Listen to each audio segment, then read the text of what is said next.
This conference will now be recorded. All right, let's put this. All right. Um, Welcome back to Virtual University. And this is a picture of an Alaskan snowpack taken by Simon Philhol, who's currently in Norway. And this is a really cool thing you can do if you dig a snow pit on both sides. You can let the light come through, and then you can see the layers in the snow pit. And you can really see it. There's the surface of the snow. Here's a really strong first layer, and then this is a deep layer. And we're going to talk about layers in the snow today. So we're in the world that we're in the class. We are over halfway through. After today, there's only 3 more meetings left. This is going with lightning speed. So I moved. Homework 1 is due on Friday, so make sure you ask me questions today. Also, if you're struggling with anything, make sure we can get it cleared up so you can finish things up tomorrow.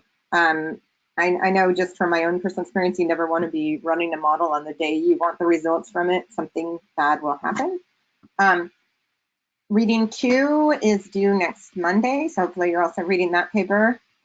I just posted homework 2. It's due a week from Friday. And then your own project and presentation are due on Monday. So lots of stuff coming up. Make sure you've allocated time in your calendars. Any questions just on basic scheduling logistics here? Makes sense?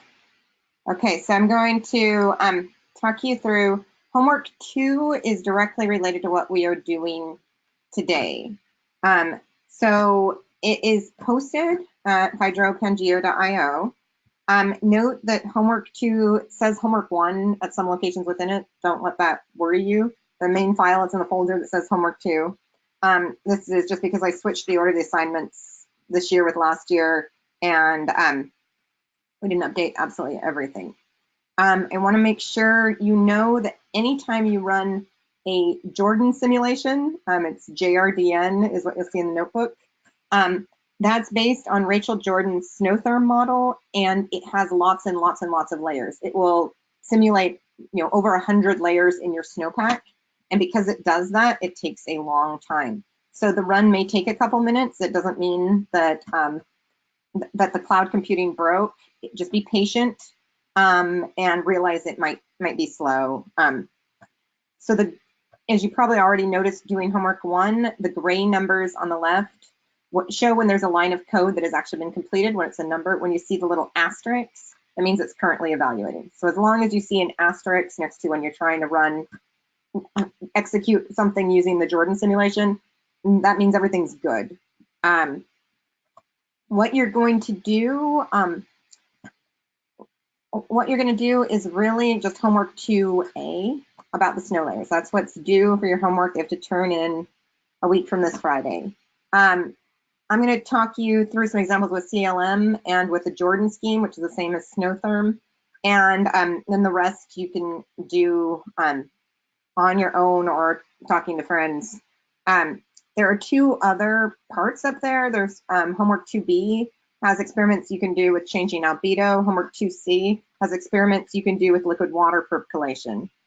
These 2 are not required, but again, they're setups and example questions and things that you can look at for your project. Basically, I'm trying to, instead of give everybody the same homework, give you maximum flexibility on what one extra homework you'd like to do is for the last assignment. I also encourage people who are good with Python and plotting to share their Jupyter notebooks with plotting code with the rest of the class on HydroShare. I think I have everybody shared in a group HydroShare account. I went ahead and posted some of my homework 2 notebooks with some plotting there this morning. You can check out what I have, and I will show you some in class. What are we trying to do? So homework 2, and I'm going to get into the lecture of all this, but I just want to put it in context, is is what I call the layering experiment or the layering exercise. And so two things you really want to be thinking about, and I'm going to talk you through the physics today in class, and then you're going to play with it in the model, are the heat capacity of each snow layer and the spatial resolution of the temperature gradient. So we're essentially going to be looking at 4 layering schemes in the snow model. So the first one, this is the one I mentioned that takes forever, is the Jordan scheme, which just says just keep adding more layers. Every time it snows, just put another layer. Have lots and lots of layers, no limit to layers. Also, I mentioned it takes a long time, so clearly not every snow model wants to do that. The second one is the one that's in CLM that's most commonly employed in land surface models. And it basically has 5 layers, and they are thicker near the bottom and thinner near the top. And then we're going to do 2 more that are similar to many more commonly used in hydrology model that are 2 layers. And so one will be a 2-layer model with a very thin surface layer, and the last one will be a 2-layer model with a very thick surface layer. So we're not going to change anything else. We're just going to change how we do layers in the snowpack and see what that aspect of model architecture does to our simulations. Again, the key equation you'll be thinking about in terms of how these differ, and I'll talk you through it more today, is the state equation for thermodynamics.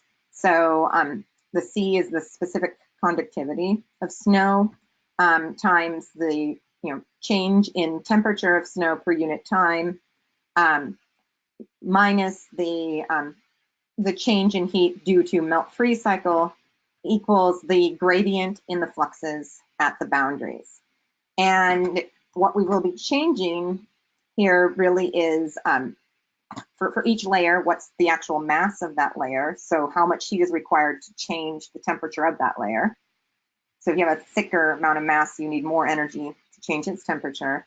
And then what is the gradient, temperature gradient between layers, depending on how you define them. Okay, so in terms of homework 2 analysis, there's a PDF on the Canvas page now that will walk you through the analysis. This one's a little trickier to plot than the first homework. And so, I'm going to I'm going to show you where the code is right now, and then ask me questions. So let me get out of here and jump my computer over here. So so here is Hydro Pangeo, and let's see if I can make, let's see, view, zoom in. Okay, so if you go and open your homework 2, really the only one you actually have to do, exercise 1, changing the snow layering scheme. The first thing I want to make sure everybody is aware of is that there, right here, which is the 4th executable, if you're going through these, just hitting shift return, running through a Python notebook. When you get down to this one, if you use the homework 2 you initially imported a couple weeks ago, there's been a change to the rest of the processing here that you need some slight changes in the outputting settings. So I both posted an announcement with what you should paste in, and on HydroShare I have my version with the correct one pasted in, and then also in the PDF of the homework there's a little appendix at the end that also shows you exactly what you need to paste in. So it's something you just need to be aware that you need to fix. It shouldn't be hard at all, and you don't really need to worry about it. It's just the labeling of instantaneous versus summation of output. There was a problem with labeling there. And as long as you fix that, you're okay. There, you may get, what I occasionally get when I run things are little warning messages. Most of these are talking about, future, this is like future versions of pandas will require you to do blah, blah, blah. most of this is warning you about the future of Python. It's beyond the scope of this class, so just ignore it. Don't worry about it. As long as you get the plot, call yourself good. So here I've run the CLM, that's 5 layers. I made a plot, and you can see right here that, start slow, I build up layers, I get 5 layers over the course of a snow season. And then again, when you run the one that says Jordan, this one, when you hit right here, it says 8. If I hit it right now, I'll get a star, and it will take a really long time. I'm not going to do it because it sometimes freezes my computer. So make sure when you're running this one, you don't need to run you don't need to do anything else. Maybe you have your article or something else you want to do. It takes like 5 minutes. It's not bad, but if you're impatient like me, it can be hard. All right, then we're going to configure this as a 2-layer model. What we are really doing down here, this looks very bizarre, is we are basically telling the model that the maximum value of the lower layer, so basically whenever you set up CLM, you have 5 layers, and the model is saying, when layer 1 gets thicker than a certain amount, add layer 2. When layer 2 gets thicker than a certain amount, add layer 3. And so that's why, if I go back here, you see the number of snow layers builds up at the beginning of the season. It doesn't instantly start with 5 layers. The first snowfall is 1, and it gets up to 5, and then it starts combining them later. The way we are telling SUMA to be a 2-layer model is we are basically setting parameters to say, don't ever add a 3rd layer until the 2nd layer gets to be more than 1,000 meters thick. So we could technically get a 3rd layer if we tried to grow, monstrous glaciers somewhere, but it's not going to happen. So we're using parameters to constrain the model to only allow it to build 2 layers. Does that make sense? Any questions? And don't worry too much about how we did this. I want you more to concentrate on the physics of what it actually does after we do it. And then right here is the thick top layer. And it basically is forcing the minimum of the 1st layer to be at least 5 centimeters, and the minimum of the 2nd layer to be 2 centimeters. So it actually keeps the top layer thicker and then starts building the 2nd one. And then states that the lower limit, if you have more than 1 layer, that the top must always be 20 centimeters. So it's setting a key thickness. Whereas here it's using the default for CLM, which is a fairly thin top layer. This is forcing the top layer to be thicker. It's setting the thicknesses, Z-min and Z-max of the layers. So what you actually end up spending the most of your time on this particular one is you'll run those, and it's pretty much set up for you. So you don't have to worry about that. Will be the plotting. And you'll want to go back to the PySUMA how-to code, which has down at the bottom a lot of example plots of various things. And so you want to look at that for plots. And then what I've put here in mine are just some examples. You're going to want to, you're trying to figure out, okay, how are these different? And you can see right away from my run that this thin 2-layer seems to be, melting faster in the spring of 2011 here.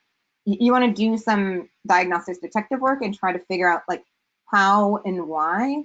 And to do that, so you can plot, SWE, you can plot surface temperature, but you also need to zoom in. You can see from this plot, it's really hard to tell what's going on at all. So, so I have in another appendix just some examples of how you can change the limits to zoom in. So here's zooming in just to temperature in 1 day, so you can look at how the temperature is changing. So you'll want to make different plots and look at the output in different ways to answer the questions for the homework. And you'll probably also want some that do these nice how different variables as temperature of all the layers evolve over the year. And then you might want to zoom into, a certain part of the year. So here I wanted to just look at the fall, and I also wanted to look at the soil, and then change things. So my example here are, you didn't initially import them, but if you want to look at them, you can look at my notebook in HydroShare. Also, if you have any questions, feel free to post on the discussion. A lot of this will be on, how do you plot some complicated model output. Any logistics questions there?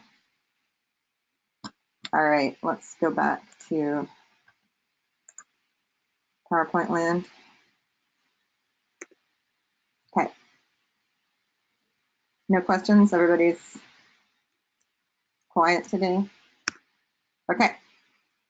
All right, so I'll start asking you some questions, and looks like I jumped out of here again. I'm here. Okay. All right, so up to this point, we have, you've probably heard the expression of a black box modeling, right? We just assumed the snow was kind of a black box. We worried about what we put on the top and what came out the bottom. We only investigated the top and the bottom. Snow, we probably can call it a white box instead of a black box.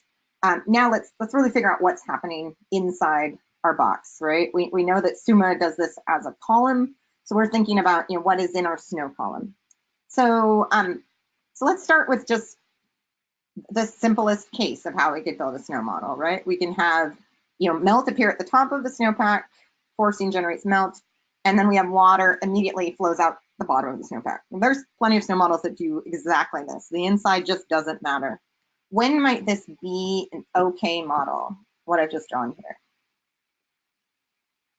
I think that model might be okay when it's isothermal, when the snowpack's isothermal. Mm-hmm. If the snowpack's isothermal, melt's probably going to go straight through. Yeah. Any other cases where it might be fine? It might depend on your time step. So if you have a long time step, then you might not see how the water running through the snowpack.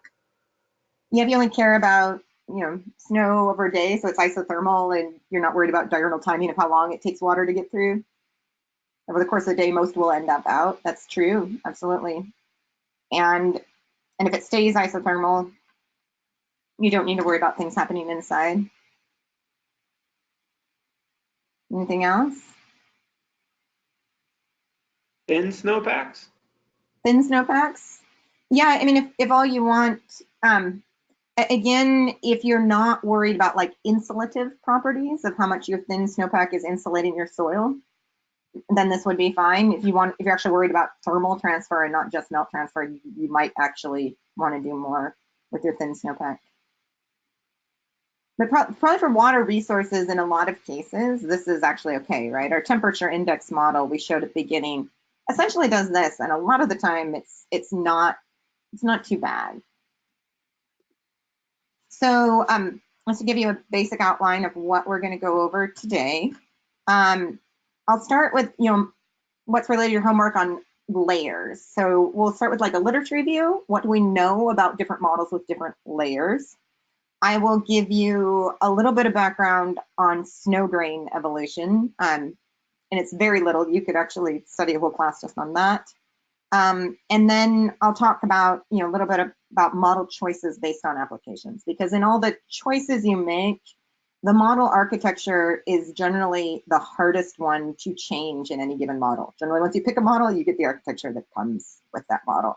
It's very rare to be able to tweak it like we are as in our homework. Then we'll move on to the equations that are in the model, the heat and the liquid water transfer. We'll go through some physical intuition. How do these physics equations work? How do they relate to your modeling homework assignment? And then finally, I dive into just some guidelines of if you want to know more about model architecture of any model. I'll give an example with SUMA, but this is for any model you might be using. How do you really figure out what's going on with the numerics and the details of that model? What are some good approaches to figure out what's going on? Okay, so here's a question for you. So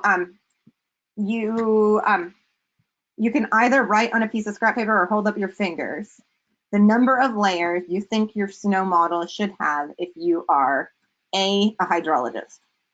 So how many layers does a hydrologist need in their snow model?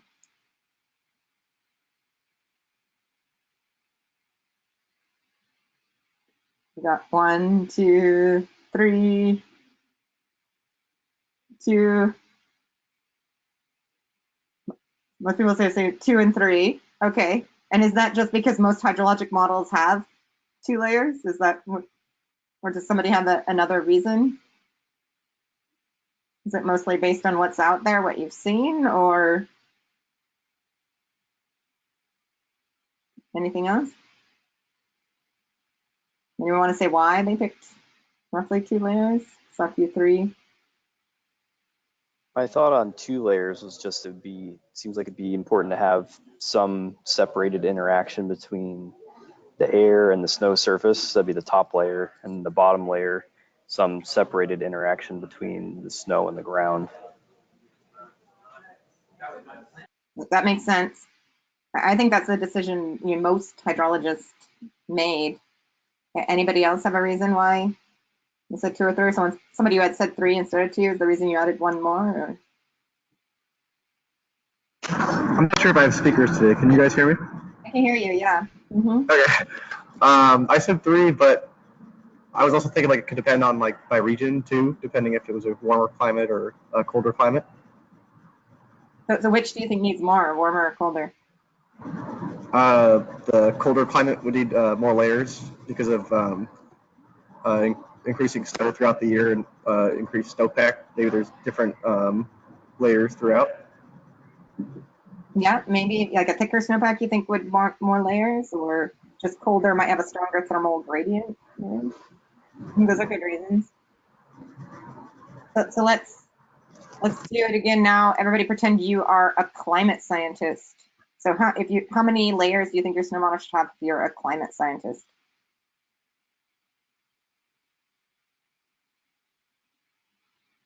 I see a lot of 1s, some 2s, same as a hydrologist. 3. All the 2s look like you're like same piece. That's great. 1, 2. Most people think climate scientists need fewer models than hydrologists. Any reason why? Why does a climate scientist need like fewer layers of their snowpack? Maybe spatial sensitivity of some of the data they're working with. So basically, it's just so large scale. Why bother? They also have to like their time step, right? You save time by having fewer layers. An interesting thing is that climate scientists have settled on the number 5. So for some reason, almost every hydrology model has 2, and almost every climate model has 5. And I'll show you some of the literature about why. I agree that logically, like the climate model seems like you would want to save time, computational time more than a hydrologist, and you're not resolving much spatially anyway. So why have vertical layers? So we'll get back to that. All right, number C. How about an avalanche forecaster? How many layers do they need? You can hold up all your fingers. Yeah, everybody agrees, right? Avalanche forecasting as many as you can get, right? Hold up your toes too if you got them. All right, that one I think is pretty obvious. We are not going to resolve anything that will actually solve avalanche equations in this class. And we also will not get as far as somebody in D. So someone using a radar or a microwave snow remote sensing and needing a model that helps them do remote sensing retrievals. I know HP hasn't taught his class yet. I know some of you will take it next quarter, but how many layers do you think they need? Meg's gonna give them 10, at least as many as avalanche forecasters. Victoria will give them 5. Some 5s and 10s.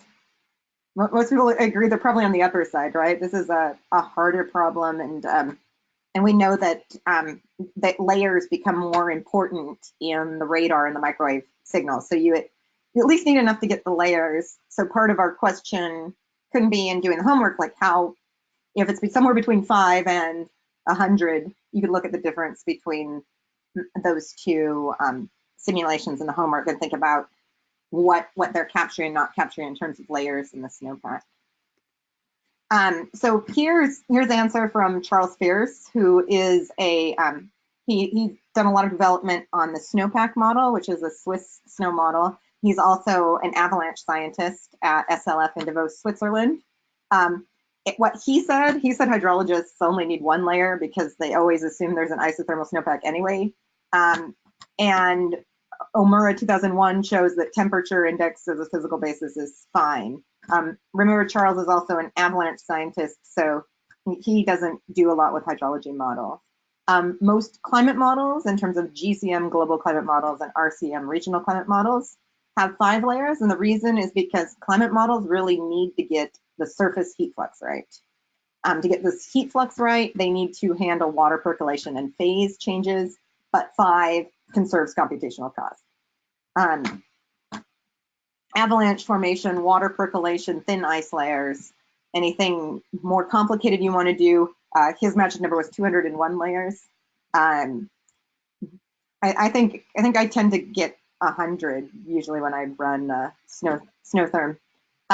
You want to get the grain evolution right. You need the microstructure and metamorphism, and you really need to understand the structure of density, liquid water content, sphericity of the snow crystals, specific surface area, grained and bond size, weak layers critical for avalanche forecasts, and liquid water and ice layers, which are critical for remote sensing.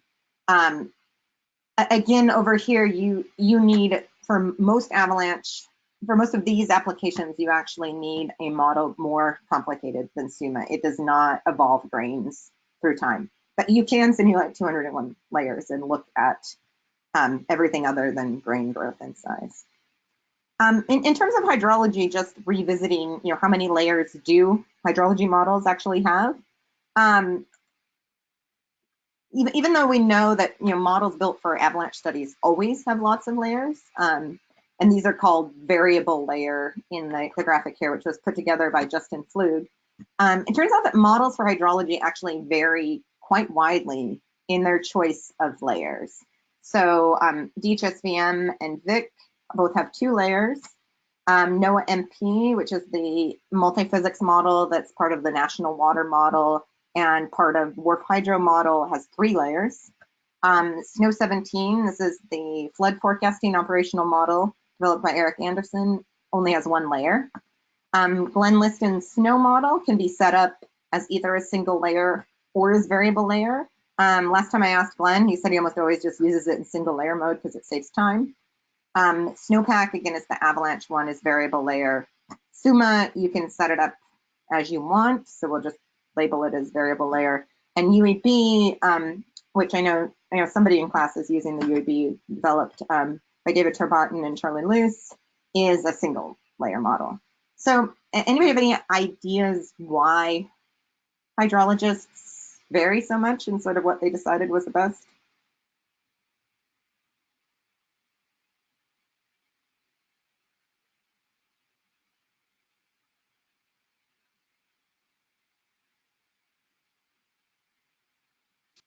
They were all developed in like different areas, different types of snow.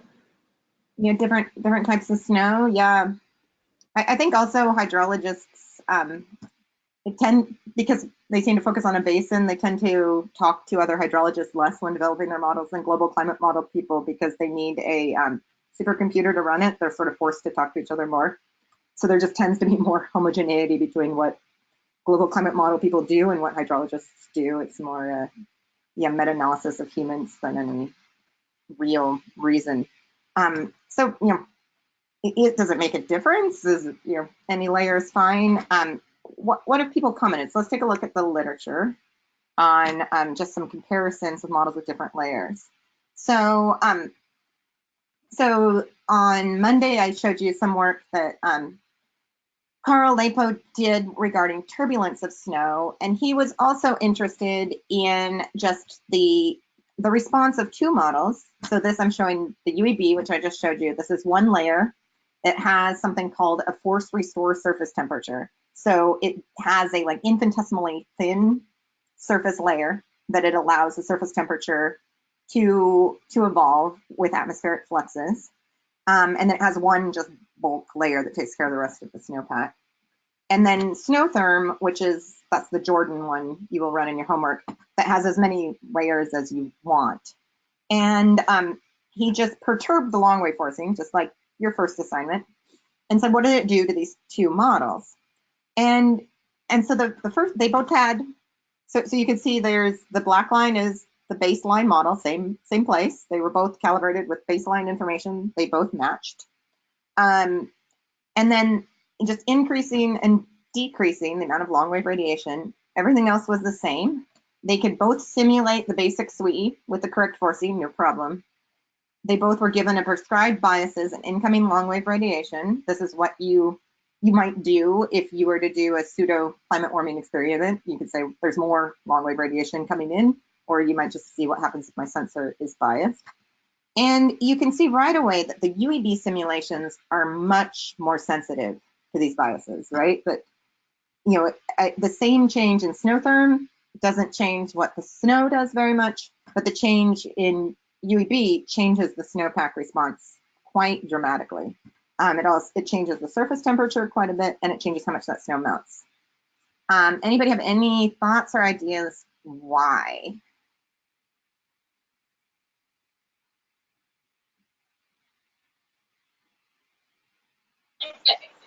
It kind of goes back to that first slide where you were talking about all the energy going in equals kind of water output, or energy going into the snowpack. If you have multiple layers, it seems like the model is able to kind of simulate that energy transfer through the snowpack a little bit better. I mean, well, they both did okay if I give them the right, if they gave it the right data. I mean, they just responded really differently to perturbations. So I mean, it definitely is doing something with the energy, right? It's partition. You give it extra energy, it's partitioning it much differently, right? Any other thoughts?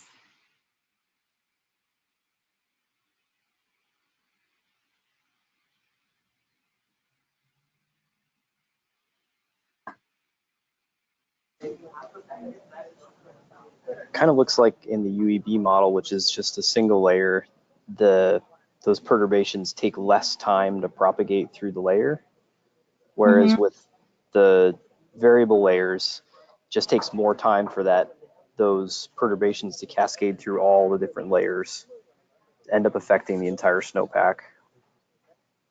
Yeah, in this particular experiment, what we're doing is we're just perturbing. We haven't really changed all aspects of the weather, right? We didn't also change the air temperature. We just said we're just biasing the long wave. That's all that's going on. And so, you know, if you have too much long wave, yeah, it took longer for that to get into the bulk of the snowpack.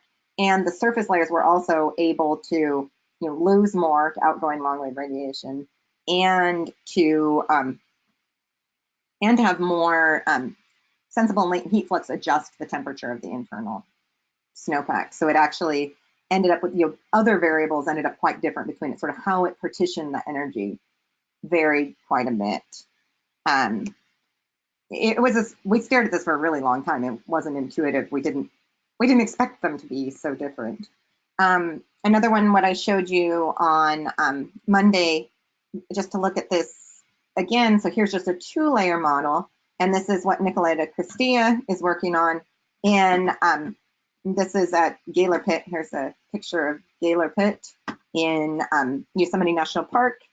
Again, this is just a 2-layer model, and all she did was nothing else she changed in this case, just change that thickness of the first layer. So you're going to do that as part of your homework, change the thickness of the first layer. And she found at this spot that, you know, a thinner layer melted a month earlier than the thickest layer. She could change the melt dramatically just by getting a thinner layer to a thicker layer. And then this is streamflow, the model simulated, but the lightest, again, is the thinner layer had much earlier streamflow than a thicker layer coming out just with 2 layers. Again, how it's partitioning that energy and how much is getting into the bulk of the snowpack is quite different in how you set up that model architecture. Another study, this is by Manuel Dutra in 2012 in Journal of Hydrometeorology, was he wanted to know, you know, what is the importance of the complexity of snow schemes in a climate model, and what's the impact of this on surface energy and hydrology.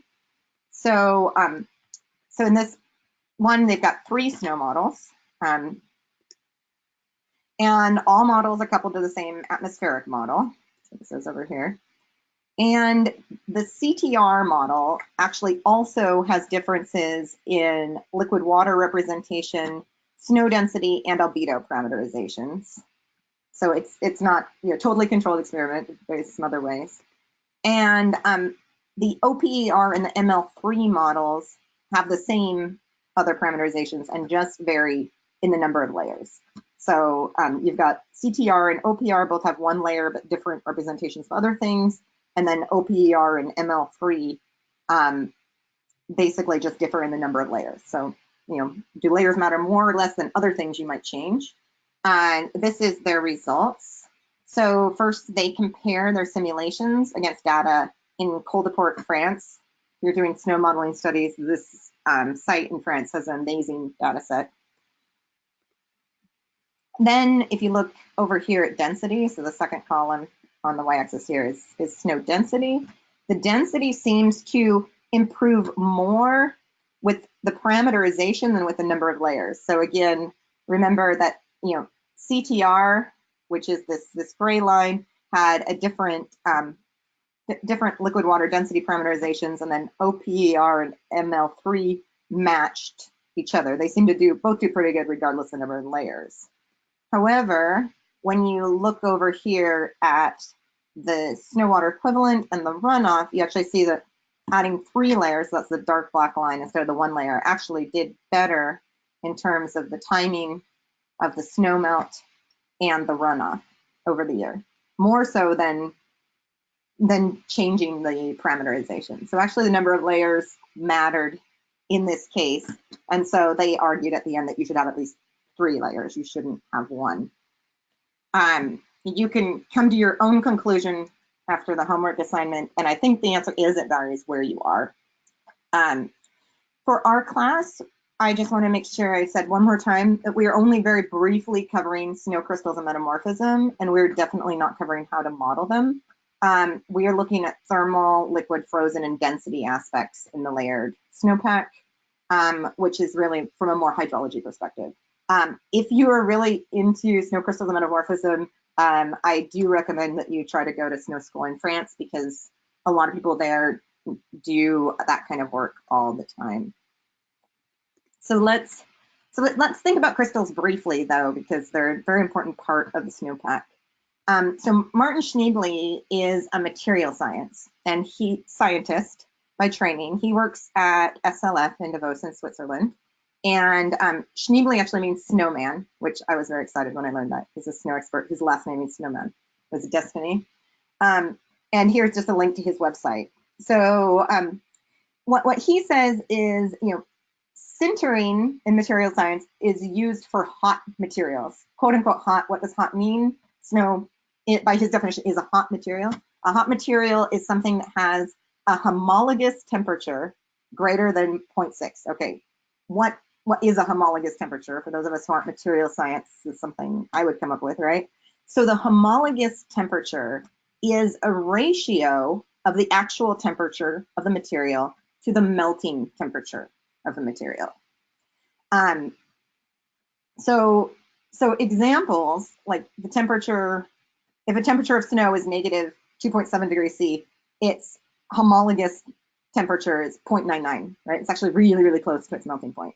A temperature of snow, negative 10, its homologous temperature is 0.96.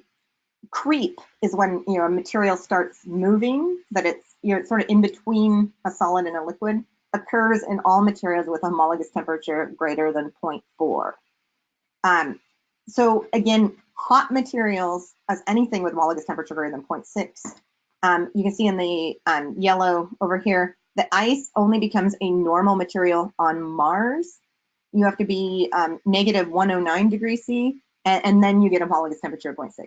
So it only becomes a normal material. So this is why snow is hard to deal with. It is so close to its melting point that it is creeping and moving and changing all of the time. If you are, by the way, if you're playing with this equation, always remember to play with the equation in absolute temperatures in Kelvin, or obviously you divide by 0 and get really unhappy. But snow, everywhere, even at -20°C, which we consider very cold, is still, a very quote unquote hot material on Earth, right? It's in the realm where material scientists would be doing all kinds of cool things with sintering metals and making things happen. So what this means is that even snow is changing all the time. It's close to its melting point, and it is a moving material. In isothermal conditions, snow grains will become rounded with time. What you see here are these are CT scans. These are taken from the web. The link is right here. And the edge length on both of these cubes is 5 millimeters, and the age difference is 1 year. So if you just kept snow grains in isothermal conditions, put them in the freezer, and scan them with a CT scanner twice, you just see that snow grains become rounded over time. Okay. Okay, so here is a question. So in nature, we're going to think far north, pretty cold. Snow insulates the ground, which is often near 0°C. So the ground is near zero, fairly warm in terms of snow temperatures. But winter temperatures at the snow surface are often as cold as -20°C. So water vapor is going to sublimate from the warmer snow near the ground and raise up and deposit on the colder snow near the surface. So question, what do you expect to see in terms of the density structure of this snowpack? Warmer near the ground, colder near the surface, strong temperature gradient across the snowpack.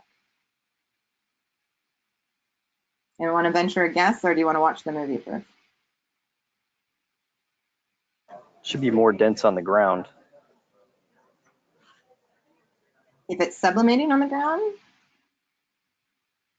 and depositing on the top?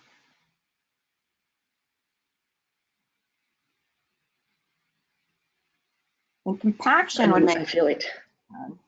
But what about the temperature gradient? Victoria, are you saying something?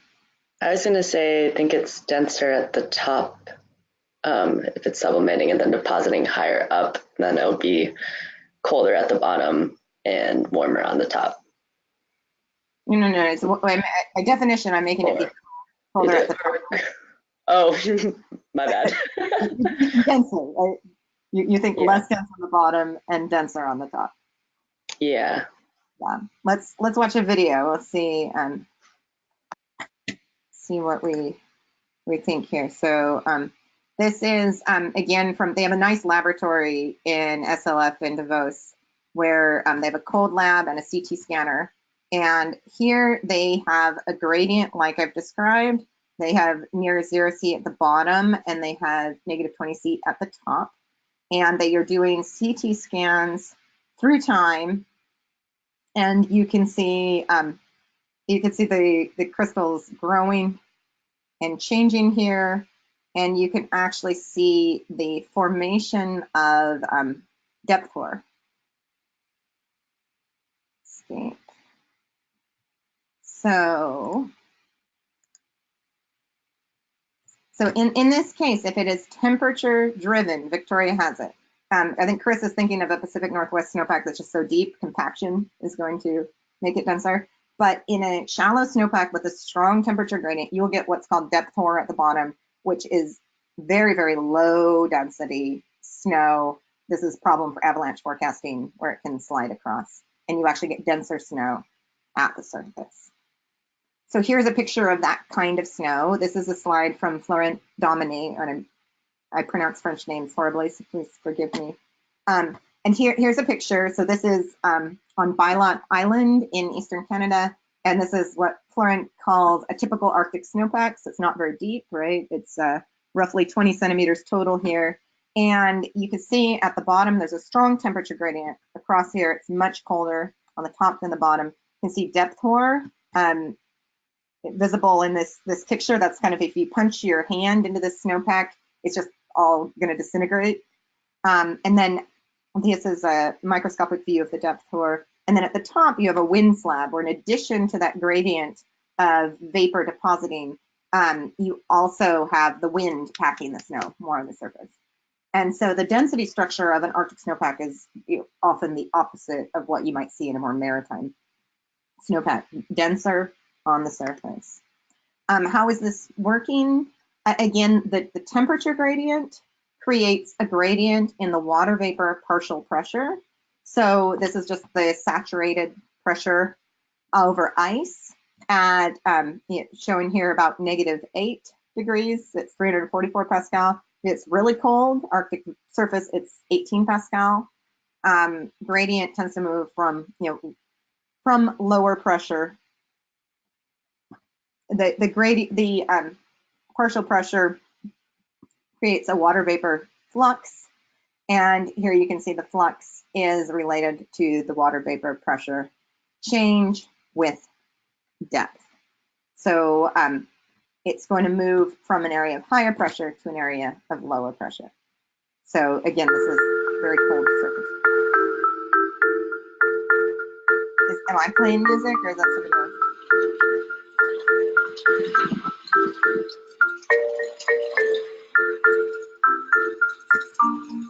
Oh, accidentally got an avalanche. That's exciting. This is what happens if you leave YouTube unattended. It decides to play exciting music for you. All right. At least it was just exciting music and not something worse, which YouTube often presents me with. Okay. All right. So so here again is a cartoon of what's happening in the situation. Our ground at 0 degrees C, atmosphere at -20. Our water vapor flux. Again, Florent Domine made this great picture. It's not me. And you get these nice snowflakes we might see turning into depth core. This is how we get depth core formation, a very strong temperature gradient and water vapor flux. Again, this is not in our model whatsoever, but you should know it exists. And in cases where you might want a more complicated model. One more picture, this is temperature at -5, -30 with a wind slab at the top. And what happened over the winter was the density at the bottom, depth core, which was about 5 centimeters thick, changed from 260 kilograms per cubic meter to 156 kilograms per cubic meter. And up at the top, it got denser. It went from 340 kilograms per cubic meter to 444 kilograms per cubic meter. And this was a place he was making measurements throughout the winter. So how do you expect the thermal conductivity of these two layers to differ? So if you think the thermal conductivity is going to be higher in the top one, the wind slab, hold up one finger. Do you think the thermal conductivity is going to be higher in the depth core, the second one, hold up 2 fingers? So where do you think we're going to have higher thermal conductivity?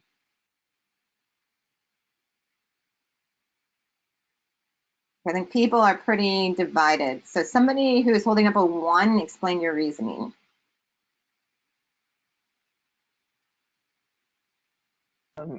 I think that air has a really low thermal conductivity, and so there's more air in the depth core, so it'll have a lower overall thermal conductivity than the wind slab.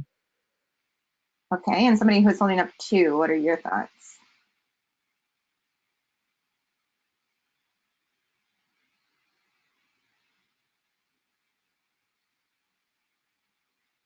I was just thinking about how we've mentioned previously that snow is insulating, and so thicker snow would be more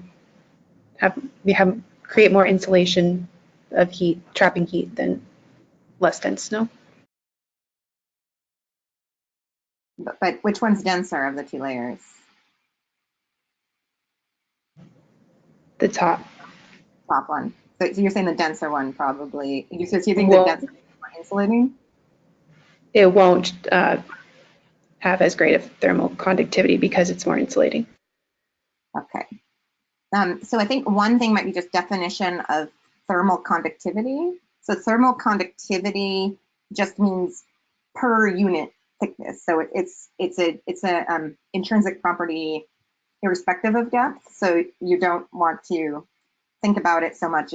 Deeper snow, you're absolutely right, Allison. Deeper snow is more insulating because it's just deeper. There's more of it.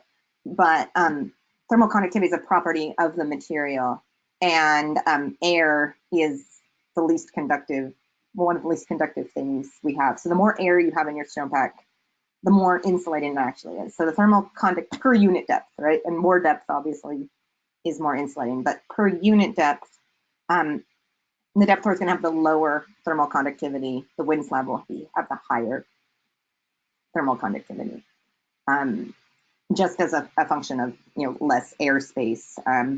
Again, that's sort of conceptually like why you get a down sleeping bag with lots of feathers in it, right? Because the feathers help keep a lot of airspace trapped in between them, and that airspace is very insulating. So here are pictures of the temperature profile in the Arctic and in the Alps. And because that lower depth core layer is more insulating, it actually maintains a stronger, the lower depth, is more insulating, retains a stronger threshold of temperature across it. Even though in the Alps, the surface is also, and the other thing that complicates that from looking at these pictures, the surface is also influenced by the atmosphere much more. And so you can see changes near the surface quite a bit, but getting hotter and colder. So it's not a super straightforward answer in any time you do a temperature profile with depth. When you do your model simulations, you'll see that how temperature changes with depth will change by, especially if you zoom in, will change by time of day and time of year and lots of factors. So, something to just keep in mind, which I think comes up, even more so in terms of really picking the architecture and the structure of your snow model, is your model choices may be very different than my model choices, because my snow is likely very different from your snow. Again, in this class, we're using a modular model of intermediate complexity that was designed to use for hydrology in the mid-latitudes. It's tested in the continental US. It's not going to get those vapor pressure gradients that are happening in the Arctic at all. If those are important to your application, you probably want a different model. If you really need grain growth and layer discontinuities, you need everything we're doing in this class plus even more. So you've got your work cut out for you, but I want to make sure you're aware of that in thinking about that. Any questions on sort of the intuition of what we might need in model architecture before I jump into model equations?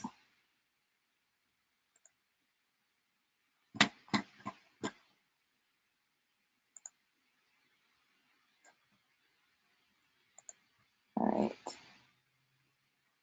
Okay, so this is a picture I took out on Grand Mesa, Colorado during SnowX 2017. Again, it was a backlit snow pit. If you learn one thing in this class, it's that that's fun to do. So if you dig a snow pit, dig behind it too, so you have a really thin layer of snow and get the sun to shine from the back, and then you can see all the layers.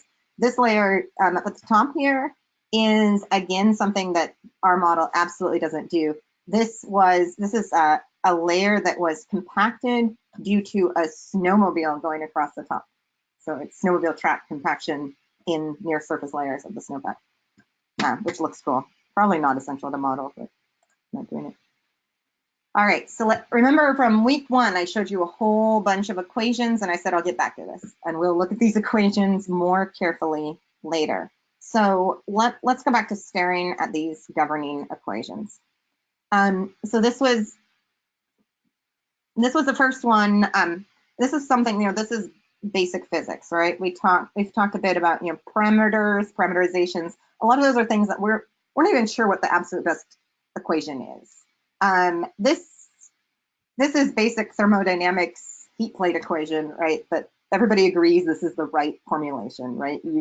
Your change in temperature in time, plus or minus your melt freeze, your change in latent energy must equal the gradient in fluxes across 2 boundaries.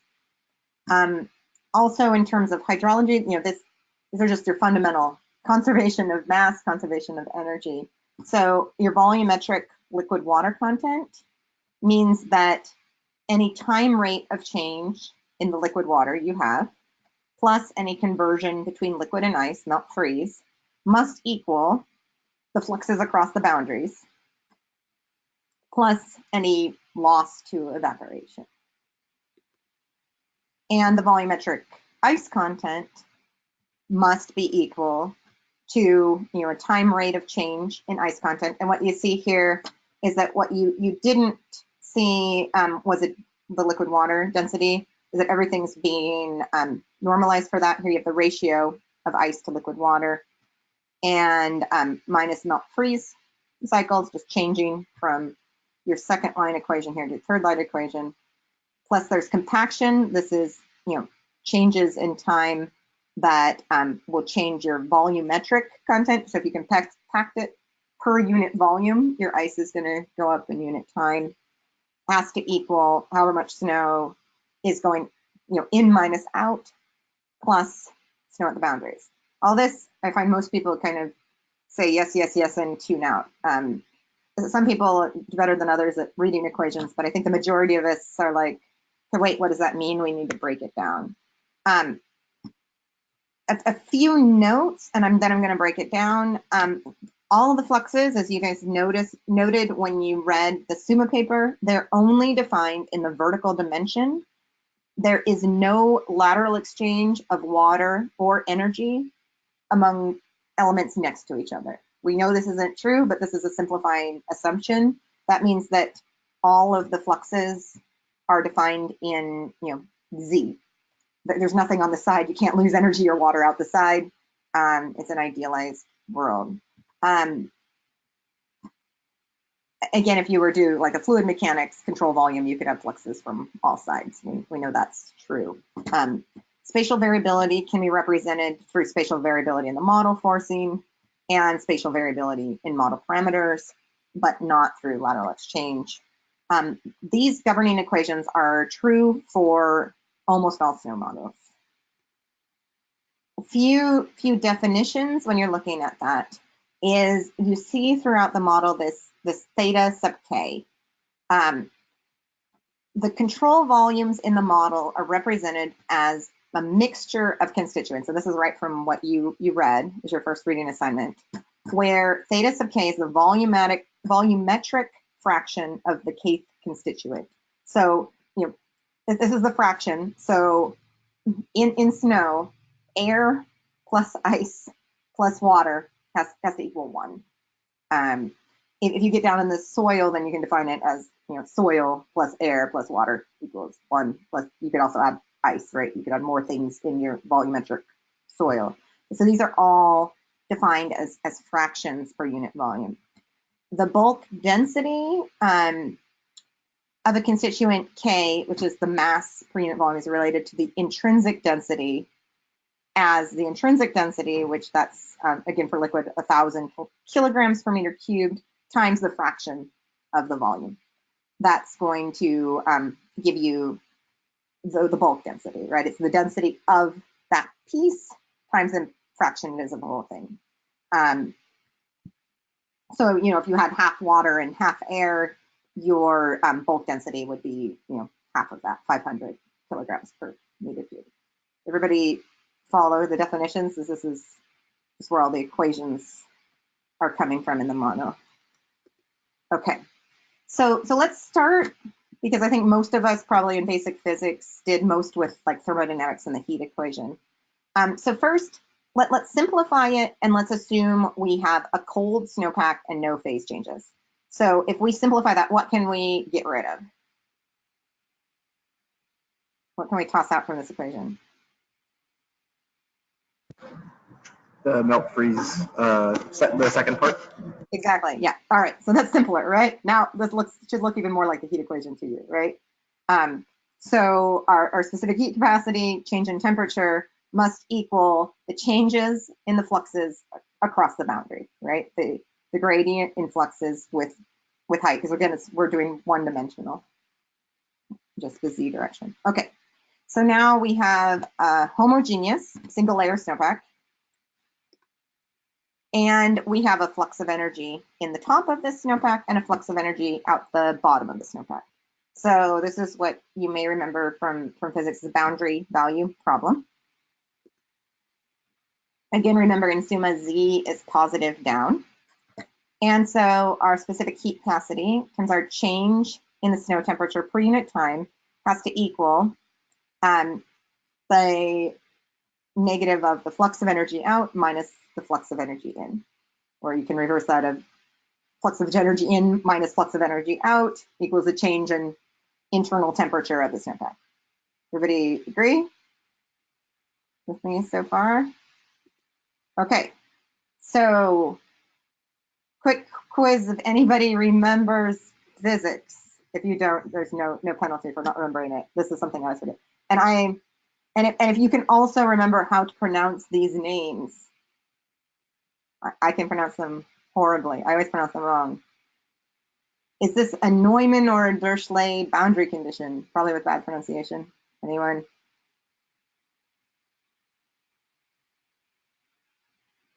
You'll see it in the literature sometimes, so I figured it's worth mentioning. No volunteers? I can't even pronounce it, so I have to forgive all of you. Okay, so here's definitions, and then you can tell me. Okay, so Dirichlet is a fixed boundary condition. That's when you define the value at the boundary, and Neumann is a derivative or flux defined at the boundary. So which one do I have here?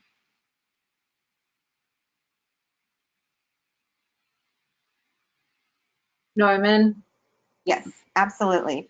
And the reason why, besides, is that you should have some idea of these names is that if you're trying to figure out something and you think your model is doing something weird, you might want to make a simplified version of your model and try to find out a analytical solution. For the heat equation, there are a whole bunch of analytical solutions available all over. You'll see them coded online. You can grab someone else's physics notes, but you would need to know like which type of boundary condition you're looking for the solution of. So that's sort of your Google search term. So yes, absolutely. We have the Neumann, we define the flux at the boundary. Okay, so question number 1. If we have the same flux out as flux in, what happens to the temperature in my box? So I have a flux, but it's the same flux out as the flux in. What happens to temperature with time? Nothing. Nothing, right. Okay, now we have more flux in than we have flux out. Now what happens to our temperature? Increases? Increases, yeah, makes sense, okay, excellent. All right, so let's now go the other way. This is similar to what was being illustrated in the Arctic snowpack in the prior part of the lecture. So now let's go to a Dirichlet. Now we're going to do fixed boundary conditions. So we're going to say the temperature at the bottom of our snowpack is fixed at 0 degrees. The soil was 0, and then the snow fell on it. It's not changing, and it's just cold, and the atmosphere is remarkable and doesn't change. The surface temperature is fixed at -20. This is also what they were able to do in the lab at Switzerland. Okay, so now we can define a flux across our layer is equal to negative, again, because down is positive. Lambda, this is the thermal conductivity, times the change in the snow temperature with depth. Okay, so F is the net energy balance flux at the surface. And right here, the change in temperature with depth is how this is defined everywhere in the snowpack, right? Temperature changes at the surface and then everywhere in the snowpack. Okay, so number 1, as I have drawn, question 1, is the temperature inside the snowpack changing with time?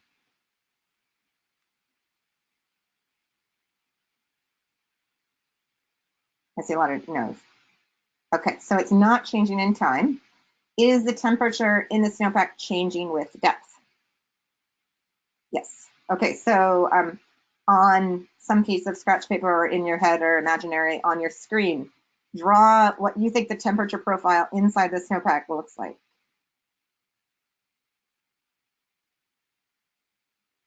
I don't know how people even have paper when they go to virtual online lectures. Yeah, you can draw it on your screen. Everybody drawing the red line I drew? Any questions on where that came from? Makes sense? Okay. All right, so now now we have the Arctic snowpack. We've now created 2 layers. And now everywhere inside the snowpack, again, we have this thermal conductivity parameter, and we have our change in temperature with depth.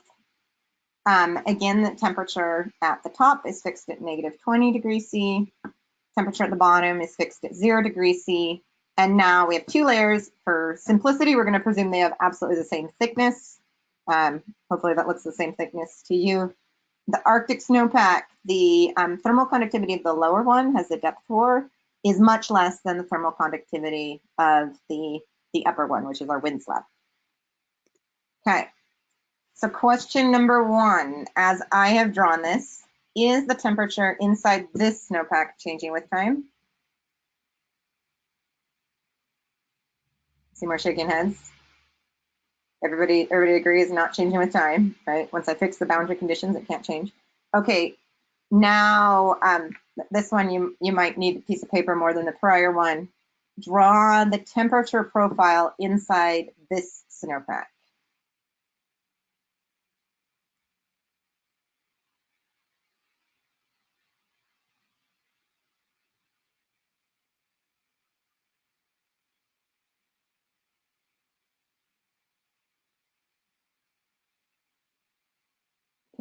Yeah, almost see. Brent's got something. I just can't see it. It's got it. You got it connecting the two. I don't see what the layers are in your picture, Brent. You got to have the layers in there somewhere.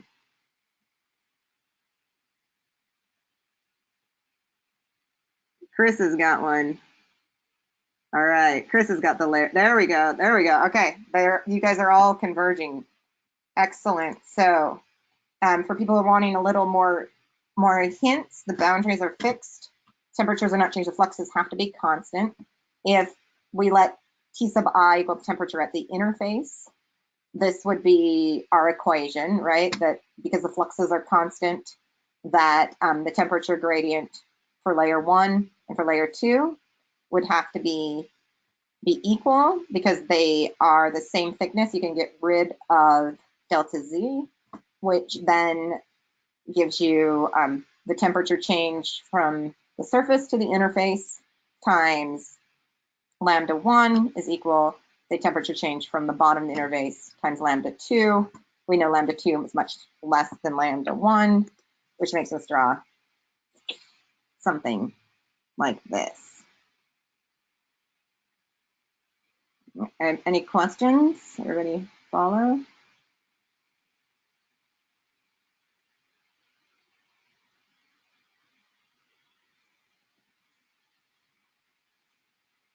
I have a quick question. Yeah. How come lambda 2, the temperature gradient is much less than the temperature gradient for lambda 1? So this is the thermal. So lambda is a thermal conductivity. Does that make sense? And so I was pretending I had an Arctic snowpack. So we've got depth 4 down here. So our bottom layer, lambda 2, is depth 4, which has lots of air in it. So by properties of material, the constituents of the material, it has a much lower thermal conductivity than the upper layer. And another way, sort of intuitively think about it, is something that is, the reason you really want something very, very insulating, like your down comforter to put on top of you, it has lots of air, is because it keeps the temperature difference between you and the rest outside of the world a very sharp contrast, right? Something insulating does not equilibrate the temperature. The temperature change across it is quite sharp. And so the reason you like it as a blanket is it keeps you very warm. Whereas a blanket that actually is thermally conductive or a house that's thermally conductive, it equilibrates the temperature.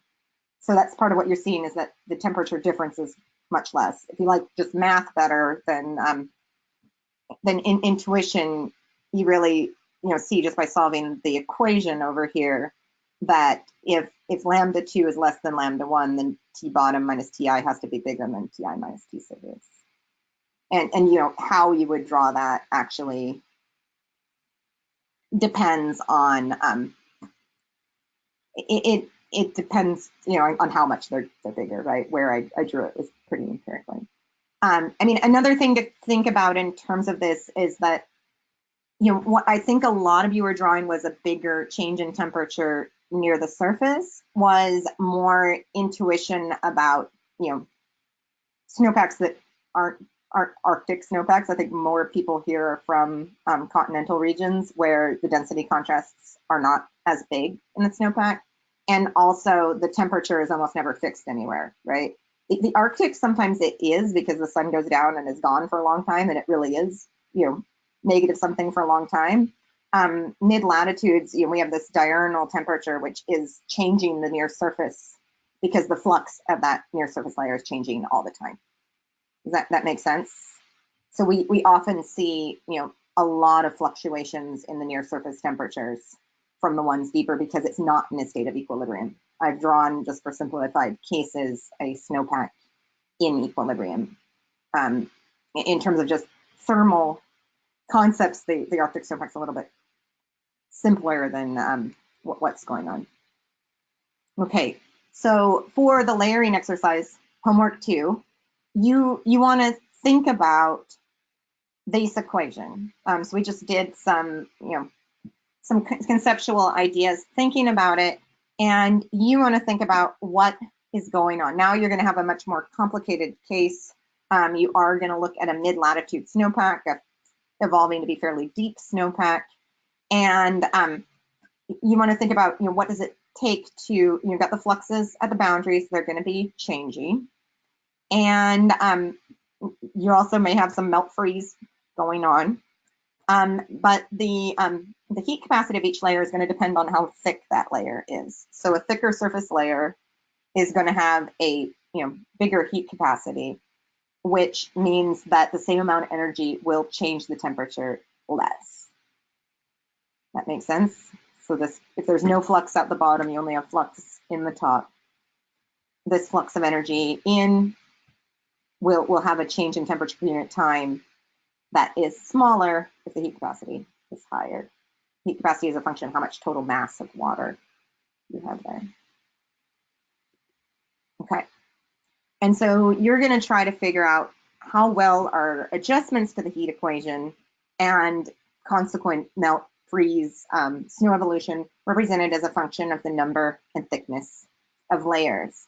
You're going to think about within these layers, the flux at any given point at the interface is a function of that thermal conductivity, which is a parameter you can set. It's not changing, it's not part of the homework, but you could, if you wanted to change it, by this gradient.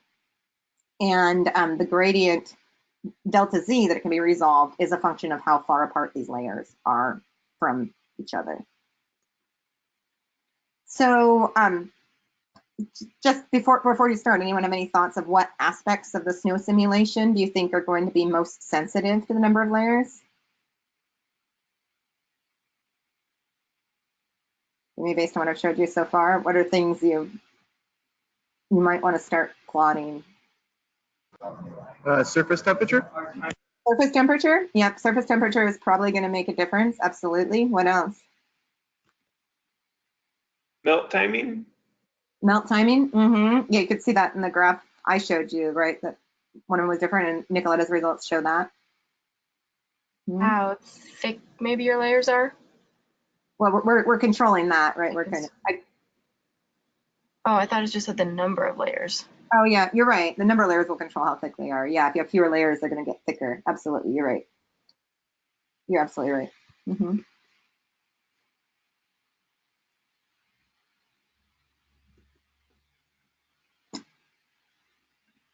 Yes, I think you guys got snow surface temperature, date of onset of snow melt. You will also want to look at the internal snow temperature.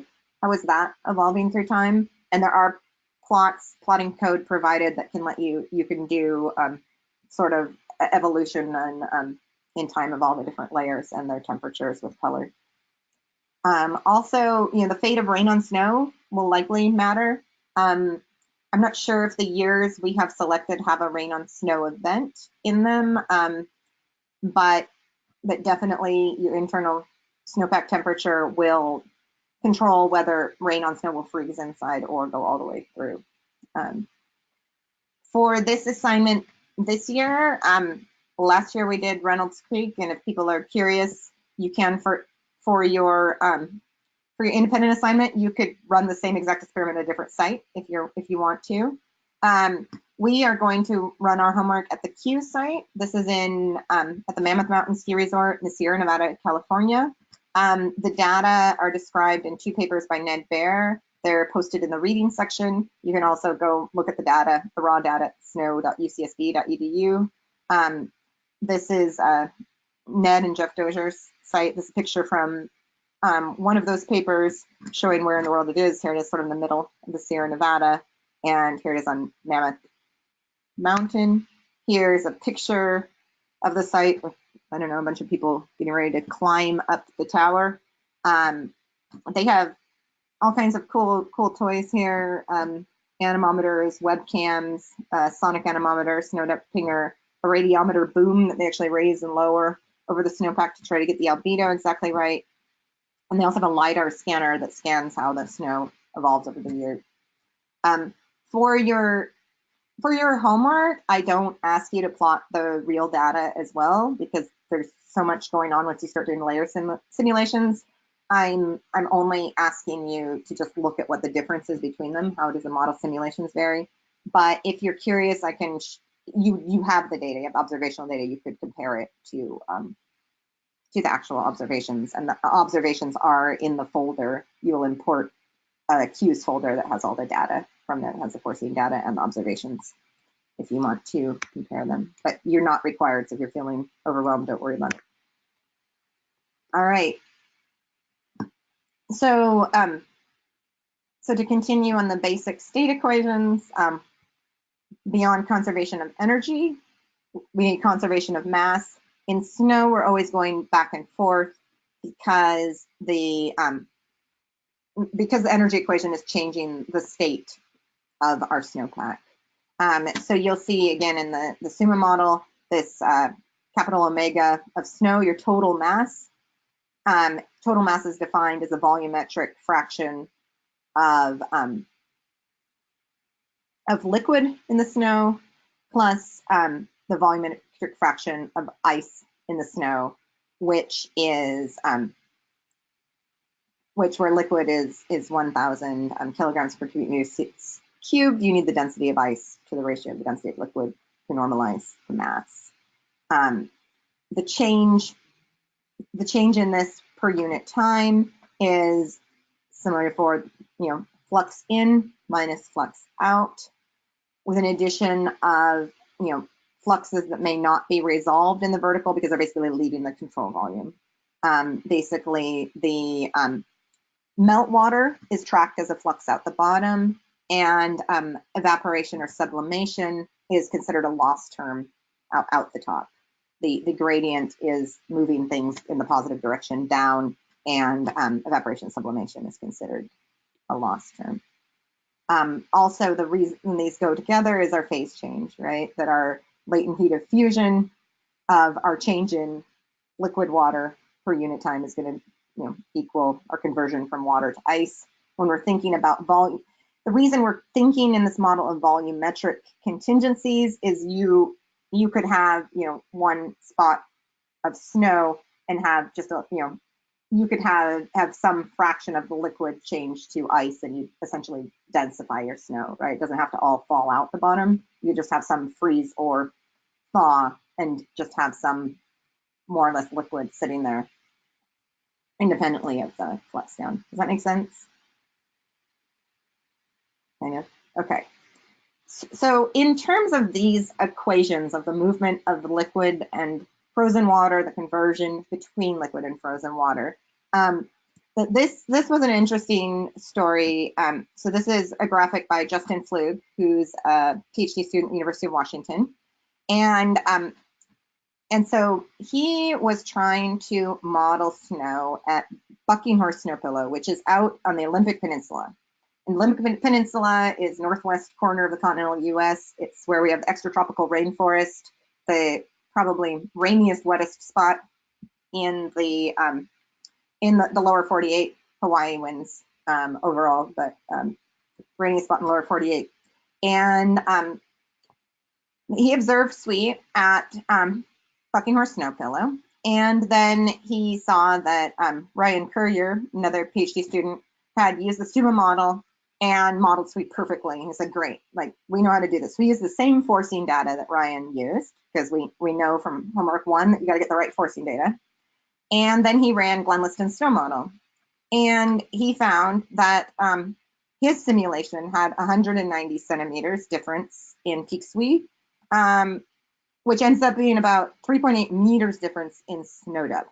Like this snow model was just making, I mean, the Olympics has a lot of snow, but it was really, really simulating a lot of snow out there. So just that was 2 Justins high. This was a problem. So this is the SUMA model, it's what you have. And he checked, and the 2 models got the same density. So, you know, that wasn't it.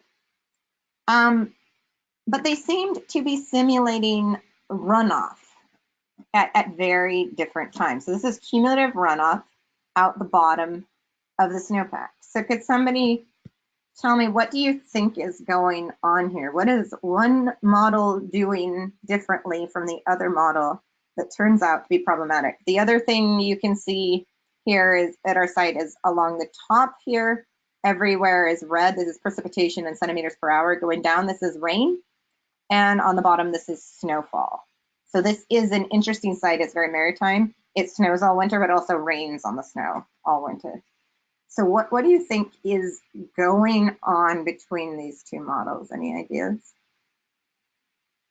One's having rain melt the snowpack, and the other one won't melt until some threshold is reached. Pretty much, yeah. Does everybody agree? Anyone have any other hypotheses? And it's not necessarily just melting the snowpack. What else? Because one definitely has water coming out the bottom of the snowpack. The other one seems to have this long period where no water comes out. It doesn't come out till May 1 here. Is it also the number of layers that are included in the 2 different models? Because then the interaction of rain in between the layers, or how the crystals may be forming or not, or how much water is being held, might be impacted by the number of layers? It's a really valid hypothesis. That was one we had, and Justin actually checked it. In snow model, you can run in single layer and multi-layer, and it didn't fix it, but that was a hypothesis. It's actually this version of snow model, and it's since been fixed, but this version, the original version of snow model, was developed in Arctic regions where it never rained on the snow, and basically said that liquid water doesn't go out until density reaches what's called this density threshold that you can see right here are the cases where you get runoff. And if density is below that threshold, which it is, you know, physically, runoff can't occur. All rain had to be incorporated into the snowpack. And so if all your rain becomes snow here, you actually have a really, really impressive snowpack. So if you are interested in this, so this is the key equation that that was not in the original version of snow model that you will see in SUMA. That if you are interested in meltwater percolation through snow, this is homework 2C. Again, it's not required. This is just a module you have that you can choose to play with for your final project. And so the parameterization is that there's some saturated conductivity. This is the K-snow parameter in SUMA. And this is the rate at which water flows through snow. So basically what this is being modeled here is that there's a difference. Let's see if there's a picture here. So basically there's an idea. This is a picture. There's snow grains, And liquid water can exist between snow grains. For those of you who do hydrology and soils, right, you model there are soil grains, liquid water exists in between the soil grains.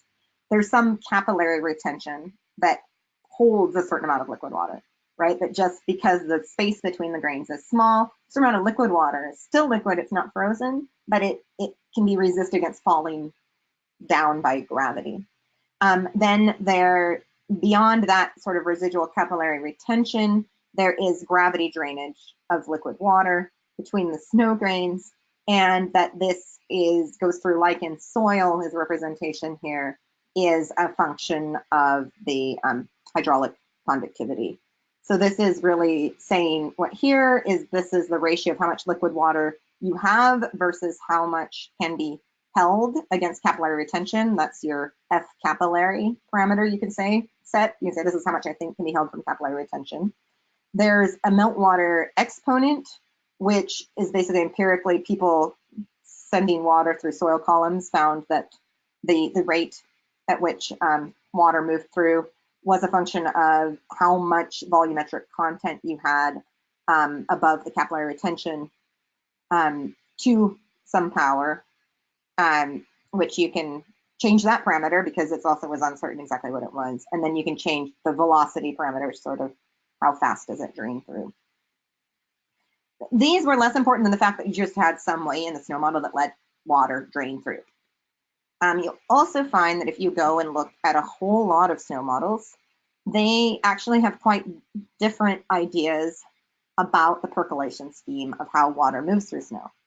You can imagine this is important for anybody who wants to not only model snow in a place that has a lot of rain on snow, but also if you're curious about things changing, and maybe there might be rain on snow floods. If you're trying to do sensitivity analysis for the future, you want to make sure that you actually can get rainwater through your snowpack correctly. So what I just showed you was SUMA. Snow is viewed as a porous medium. It's kind of copied from the soil literature, undergoing gravity liquid drainage. The same is true in the UAB model. Now the snowpack model actually is resolving a lot more layers and is also modeling the grains in those layers. And so in the snowpack model, liquid water is retained by both capillary retention and by layer specific properties. So it's actually a much more detailed representation of how snow water goes through. In snow model, the prior version, there was a constant maximum density, and it wasn't until you met a density threshold that then snow water equivalent would be reduced. Snow 17, it was just a parameter that said you can have liquid water up to X, and beyond that, all the water goes through. NOAA NP, liquid water threshold is defined by the snow pore space. That's similar to the gravity drainage. And then in DHSVM, there's a threshold value. And then in the pack, that checks first to see it will refreeze. If it doesn't refreeze, it just puts it out the bottom with no delay. So again, it's something you just might want to check if that's an important process you want to do, because they're quite different. And so here's a picture of, again, I like the one in the middle that shows sort of the snow properties of the grains and how you need the flux of liquid water and liquid water out. And you can play with that if you want. Any questions?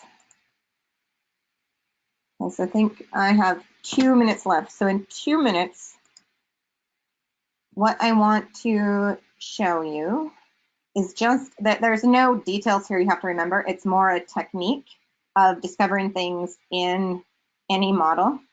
The first one, this we can return next time, I'll tell you it. Think about what on earth is this? Matthew Sturm likes to just send me pictures of things and says, what in the world do we have here? So this is just fun. Think about what in the world we have here. And what I'm going to show is technique when you're wondering what in the world do we have somewhere.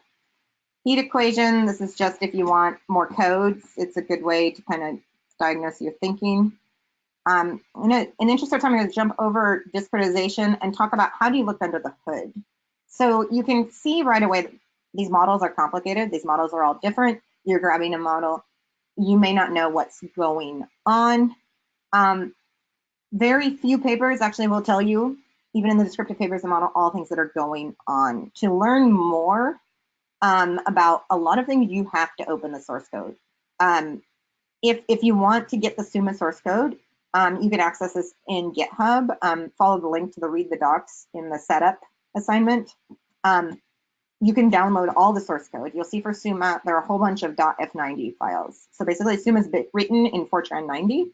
You can open them, just like you could open C files, you could open any code files in any text editor. You should then be able to, just with a text editor, at least look at the relevant source code for any model you're using. Now this feels totally overwhelming, right? You download it, you can do that, that's not hard. But then you have 100 more files. So what's something that we might wonder about? So we were talking about thermal conductivity, right? We were talking about thermal conductivity of the Arctic snowpack. And we might want to know, what on earth does snow model do with thermal conductivity? So you might start with just opening something that looks like, okay, this like TCon snow, that looks like compute thermal conductivity of snow. That's what I want to know. And you open it up and you go look and you'll find something in it you don't know, right? There's another variable. So it says it's got different cases. There's different choices for thermal conductivity. And it calls something called bulk den ice. And if you're me, you're like, what on earth does bulk den ice mean? And where does that come from? So what you then do, what I recommend is that in the file search on your computer with the folder for all the source code open, type in find TCon snow. It gives you every case where that is. And if there's some word or variable you want, you type what you're looking for, and it will pull up all the source files that mention that variable, that mention that process. If you find something you don't know, continue searching, and then you can find how all the source layers are related to each other. And you can then figure out, even if you're not a Fortran 90 coder, you can pretty much figure out, okay, that's multiplied together. Here's the comment code. Here's what's going on. So again, this is not to say you need to do this for this class. It's more that I just want you all to be aware that you may need to, in whatever model you choose to use for your research, if you're going into detail, if it's doing weird things, you need to be able to find things in the source code to figure out what on earth it's actually doing. Because we have too many times found that like things in the source code don't actually match many models what's actually in the description. So you can always go look what the model's really doing. All right, I will stop talking. Any final questions, comments? I will stop recording.